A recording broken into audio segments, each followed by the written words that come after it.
Hello and welcome on 360 Sport on Trust TV. I am Adini Aji. Well, we quickly look at those stories trending in the world of sport.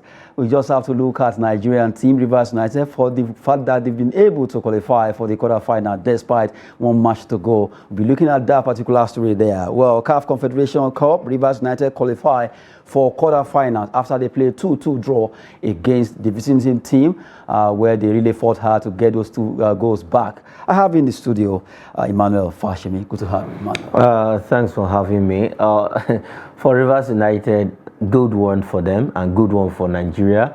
It's good that we'll have Rivers United in the quarterfinal, bearing that that's the only Nigerian team that is still remaining in the continent after Plateau United crashed out. And it's good we're making progress. The last time out, we were able to even record any success in the Confederations Cup was Sharks of Port Harcourt. Then they were called Sharks of Port Harcourt, from Sharks, Dolphin, and that was in 2006 when we got to the final. Now they have got into the quarterfinal, Rivers United, and it's just looking good that Rivers United is there.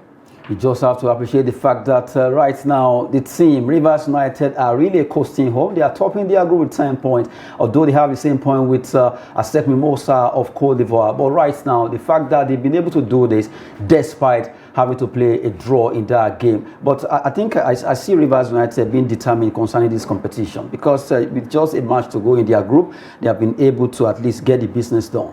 Yes, for Rivers United, motivation is the key.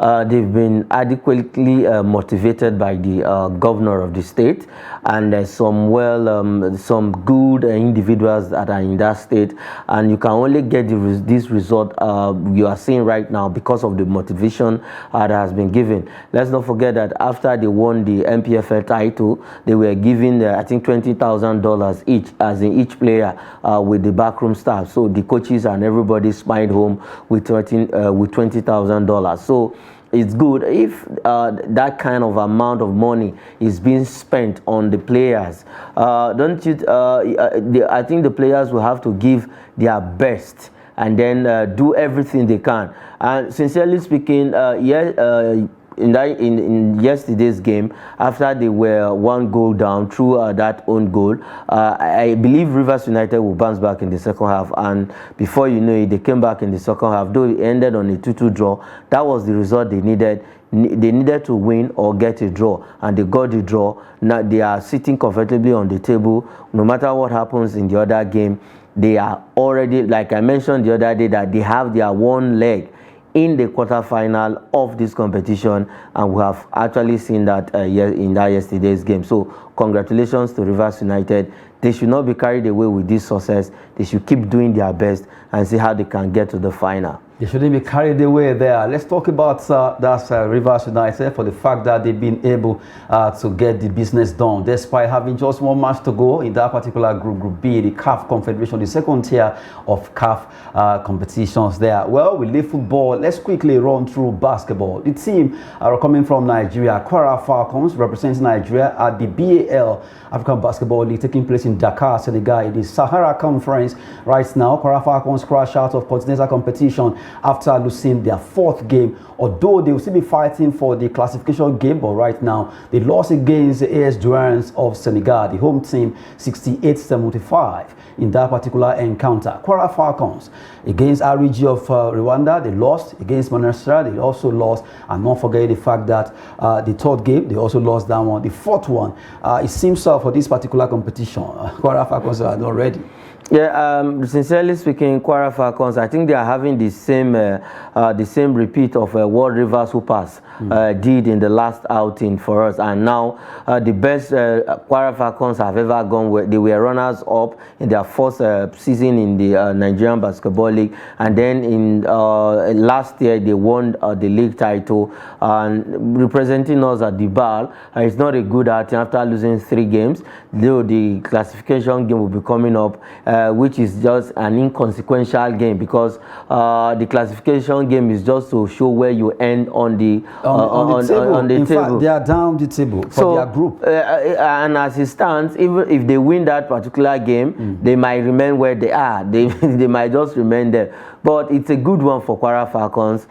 We can say they are a baby team. They have actually learned from this tournament in a hard way. In a very hard way.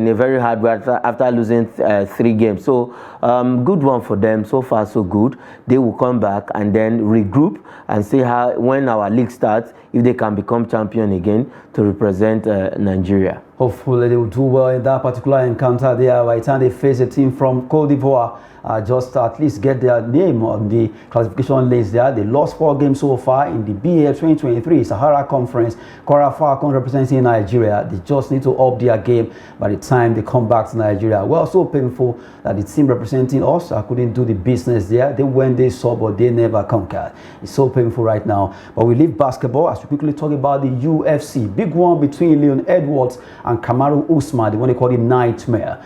Leon Edwards beat Kamaru Usman in trilogy fight. Well, they met the first time in 2015. Kamaru Usman won that particular one. Another one happened last year, and it was a fight that was really that got Leo Edwards a rematch against Kamaru Usman. In 2022 fight, it was Leo Edwards who actually got that overhead kick to silence Kamaru before this particular third match, the one you call the trilogy right now. But for Kamaru Usman, who really fought hard to see what he will be doing concerning Leo Edwards, it never worked out, because by the time he won the round 2 and 3, 4 and 5 didn't go well with him. Despite Leo Edwards being docked some point, he was still able to get unanimous decision where he was able to win. Looking at the judges' verdict now, coming from that particular scorecard between Edwards and Kamaru Usman, you see like that's round 1. Kamaru Usman he got 9, Edwards got 10, and you look at how close it was, round 1, 2, 3, 4, 5. But really, you look at it, 48-46. 47-46, and that shows that really Kamaru Usman did so well. He fought hard, but Leo Edwards actually eventually won that particular fight. 3 out of 5. Yes, it's now 2-1. 2-1 right now. It's a painful defeat for our own Kamaru Usman. The first time they met, Kamaru Usman won the fight, and now the last 2-1 losing to Leon Edwards. I don't know if they are still going to maybe meet the fourth time, so that Kamaru Usman can also get his own pound of flesh. But in that fight, I think Kamaru Usman actually gave all his best, all he can, but he couldn't win. It's just through unanimous decision, and that's what we saw. I think the fight was better. The last one, the last fight where he beat Kamaru Usman, if not for that kick, I think Kamaru Usman would have been the winner. Well, but really, if you look at this particular fight, it's kind of a bit very close, very close compared to the last one. Although we saw that kick that silenced Kamaru Usman at the end, but this particular one, it was so close. Even though a lot of people were expecting Kamaru Usman to turn this around to win this particular last, maybe let's not call it the last yet. Maybe they can still come up with something. They can come up with something because from the fight, I think what Kamaru Usman actually did from the previous one, he tried extending the fight. He took on the guy. He made sure he was getting his own point, because the way Leon twice he actually knocked down, brought down Edwards. But I remember Edwards trying to hold the cage, and that got Edwards deducted. Yes. So if you look at it, that is the strongest. That is the strength of Kamaru Usman. Kamaru Usman does not fight for too long. All he does with his fight is, I think in all he has had about I think more than 13 knockout fights in his fight. So I think just 2 that he has won with unanimous decision. But so far so good. He was able to hold his own, and if not for the points, I think the fight was very close. If not for those points, and at that point where we thought he will be able to knock out Leon Edwards, it did happen, and Leon Edwards using his last strength to actually stay in there. If not for that, I think Kamaru Usman would have won. Okay. Good one. They are talking about Leon Edwards and Kamaru Usman. We'll be going on the show right now to link our correspondent in Adamawa for the election result.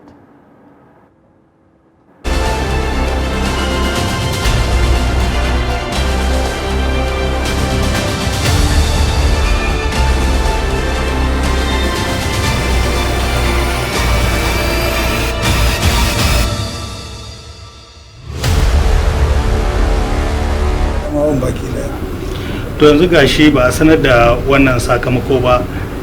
Naka tunanin ganin cewar ita jam'iyyar APC ita ma tana kirarin ita ta yi nasara, kuma gashi ka ce PDP ma alƙalma sun nuna ita ta yi nasara, da wanne kenan za a ji? Abinda yake kan portal na INEC za a yi amfani da shi, kowanne hatta ma da abin da suka ba kansu bayan daga zaben da aka yi, duk wanda aka ɗauka PDP na gaba ta ci zaben nan, to don me za a bata mana lokaci? Thank you, thank you, thank you.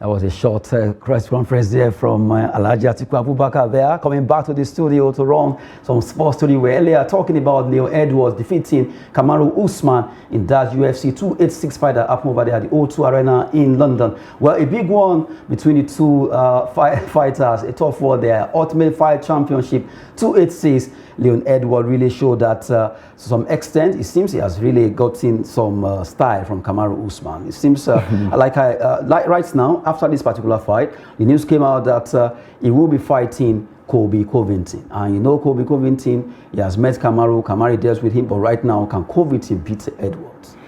I think Covington and Kamaru, they are two different fighters from the way they fight. And for Kamaru, for what actually worked for Leon Edwards against Kamaru Usman is that he has studied Kamaru Usman very well. He has watched his fight over and over again, and he knows where to get Kamaru Usman and what to do. Because Kamaru Usman is somebody who does not have that endurance. To fight. As in long fight. Long fight. It doesn't. It's just like I remember when Mike Tyson was into boxing. Really, he can box you within there's 20 seconds, 1 minute, 2 minutes, 5. Immediately the fight gets to round 4, 5, 6, 7. You see him getting tired, and that is what has worked for Leon Edwards. Something goes against Anthony Joshua. Yes, the same thing for Anthony Joshua. But for Covington, I think Covington will be a different ball game for Leon Edwards, because Covington himself is somebody who is also strong, has that endurance, and let's not be surprised that if Covington and Leon Edwards meet, Covington might just win that fight.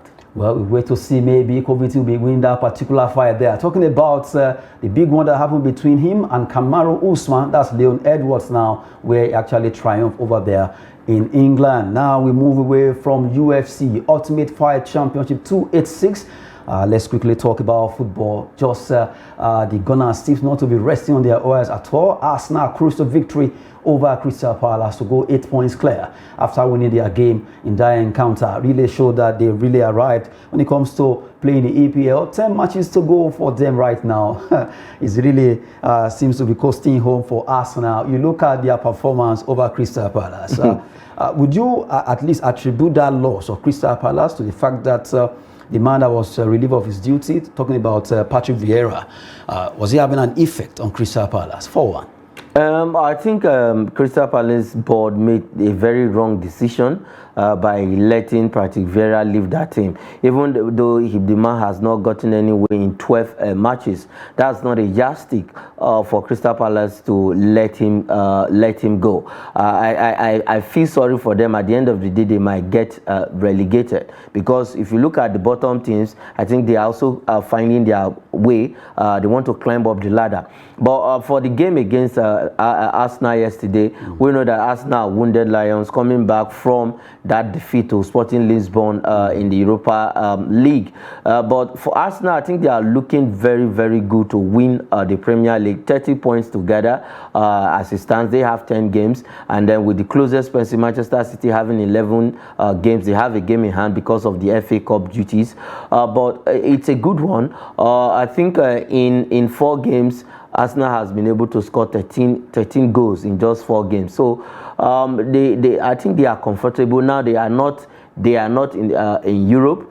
The Carabao Cup, the League Cup is out, and then the FA Cup. So I think they will concentrate. They have all their strength and everything to actually see out these 10 games, because they know any drop of points in these remaining 10 games, then they might be licking their wounds. Well, I know that you will say that. After all, you're a Manchester United fan.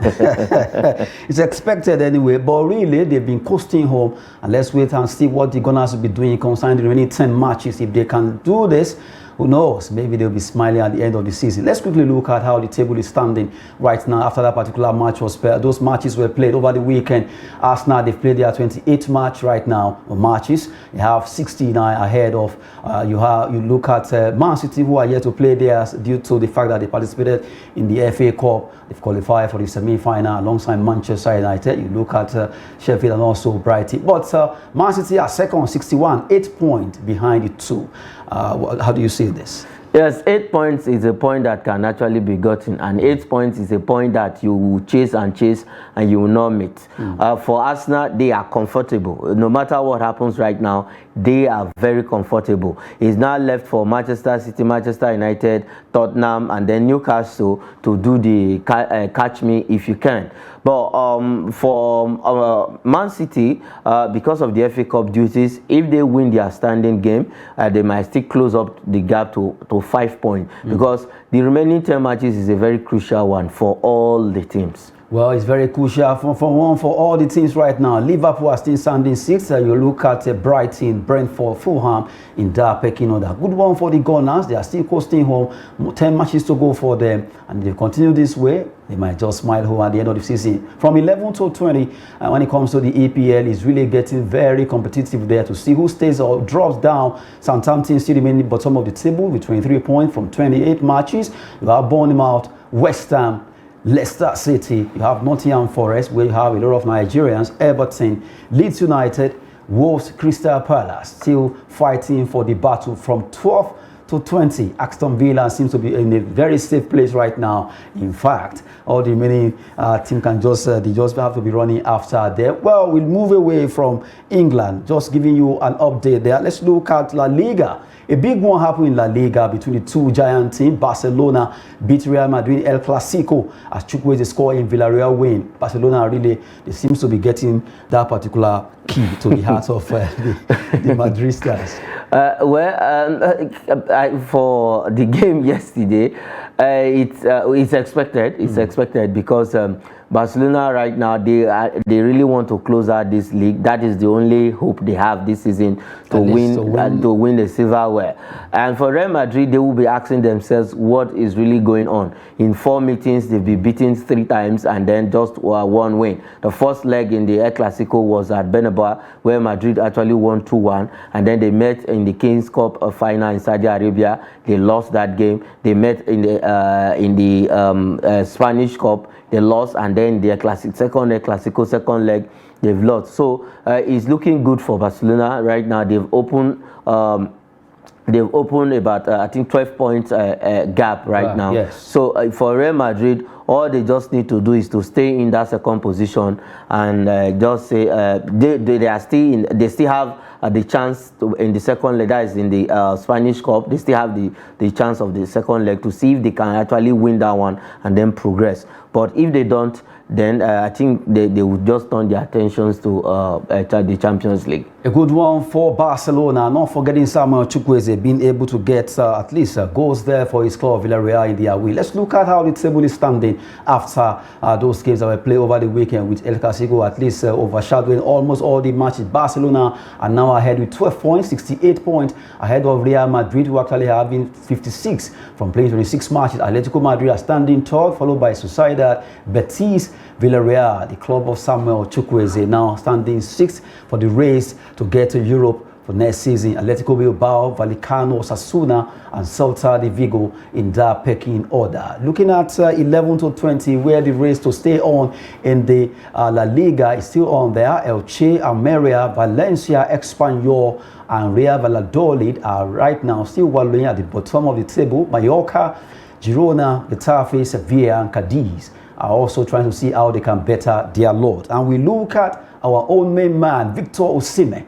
Osimhen really is really painting Europe with a lot of goals right now, especially Italian football, running for the race of the Scudetto. Osimhen scores 21st goal in Napoli's win over Torino. That game saw him getting a brace. Big one for Victor Osimhen. I said this on this show that if Osimhen doesn't get if they don't give him the African Footballer of the Year, then we are going to protest. We are going to ask questions. Brilliant one for Victor Osimhen, getting a brace after he was not able to score against Lazio, and right now he has scored 21 goals. He's just one goal shy away of George Weah's record in season, that is in Italy. So if he can actually score in their next game, then he will equal George Weah's record and then set his own record, and that is what we are looking at. I think Napoli right now, because after that game yesterday, Victor Osimhen's name was being mentioned in the stadium when the stadium announcer called Victor, and we heard everybody was shouting Osimhen. So there was actually have goosebumps all around. Yes, so it's good for Victor Osimhen. He's looking good. He's a young man. 2015 under Manu Gaba at the Under-17 World Cup, we were looking at Osimhen and we said we've seen the next Rashidi Yekini, and he's actually painting the whole of Europe red. I was discussing with somebody and I told the person I cannot place Haaland and Osimhen side by side. For me, outside being a Nigerian, Osimhen is better than Erling Haaland. Okay, that's not let's not go to that argument now. Maybe you and the person can do the argument, but really, Victor Osimhen has been inspiring form this season as we transfer that. So quickly, let's just look at the way the table is standing before we wrap it up. Right now, Napoli are really coasting home in the race for Scudetto, 71, ahead of Lazio, who are standing second with 52 points. It is really changing over there in Italy. Inter, AC Milan and AS Roma. Well, let's look at the bottom of the table as battle is still on there. Cremonese, Sampdoria, Verona and Spezia are fighting hard to stay on in the Italia Serie A. Well, from the way it is, 9 matches to go in the Italia Serie A, and Napoli are really coasting home when it comes to playing football and the race for Scudetto. I've been with Emmanuel Fashemi. Thank you very much. Thanks for having me. I am Adeni G. Shafes, but it's always business and fitness. Thanks for watching.